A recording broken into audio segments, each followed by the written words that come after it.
速度与激情大家都看过吧？保罗沃克非常喜欢这台车，就包括土屋圭市都称它为世界上最的车子，那就是这台日产战神 GTR，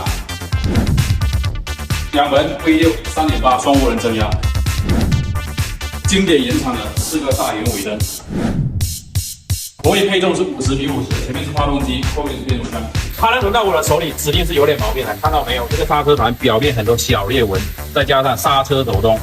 还有检查出这个油管老化渗油，相当的危险。原厂是这样的一体盘，而且非常贵。我选用性价比好的浮动盘。浮动盘的好处呢，就是散热好，不容易抖动。再加上10年的老车，原厂的这种橡胶刹车油管硬化老化，我给它选用的这种钢喉。